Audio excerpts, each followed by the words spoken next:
আপনারা কি জানেন কোরআনের এমন একটি সূরা আছে যেটা পুরো কোরআনের 1/3 সমান, আর সেই সূরাটি নাজিল হয়েছিল আল্লাহর পরিচয় দিতে।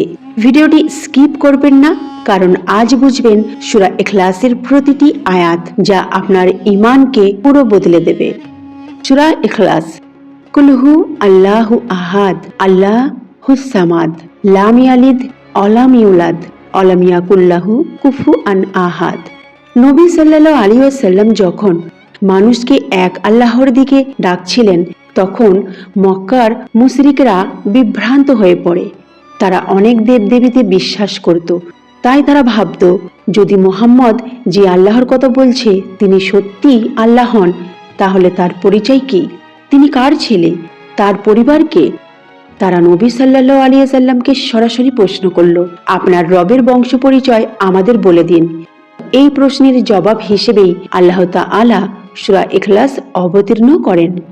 অর্থাৎ সূরা ইখলাসে আল্লাহ নিজে নিজের পরিচয় দিয়েছেন। এখন প্রতিটি আয়াত সহজ ভাষায় বুঝে নেব।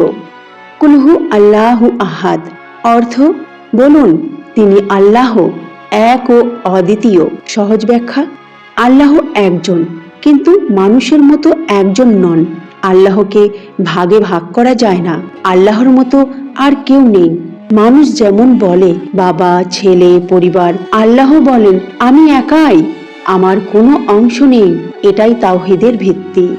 আল্লাহুস সামাদ অর্থ, আল্লাহ অমুখাপেক্ষী, সবাই তার মুখাপেক্ষী। সহজ ব্যাখ্যা, আল্লাহর কিছু দরকার নেই, কিন্তু আমাদের সব দরকার আল্লাহর কাছ থেকেই।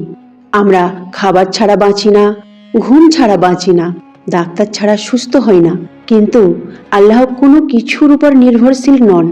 এই আয়াত মানুষকে শেখায় আসল ভরসার জায়গায় শুধু আল্লাহ। লাম ইয়ালিদ ওয়ালাম ইউলাদ অর্থ, তিনি কাউকে জন্ম দেননি, আর তাকেও জন্ম দেয়া হয়নি। সহজ ব্যাখ্যা, আল্লাহ মানুষ নন, তিনি সন্তান জন্ম দেন না, তার জন্মও হয়নি। আল্লাহ চিরকাল ছিলেন ও চিরকাল থাকবেন। ওয়ালাম ইয়াকুল লাহু কুফুয়ান আহাদ অর্থ, তার সমতুল্য কেউ নেই। সহজ ব্যাখ্যা, আল্লাহর সাথে কাউকে তুলনা করা যায় না। ক্ষমতায়, দয়ায়, জ্ঞানে কেউ তার মতো না। আপনারা যত বড় মানুষই হন, যত শক্তিশালী হন, আল্লাহর সাথে তুলনা চলে না। এই আয়াত তাওহীদের পূর্ণতা ঘোষণা করে। এই 4 আয়াতেই আল্লাহর পূর্ণ পরিচয় শেষ।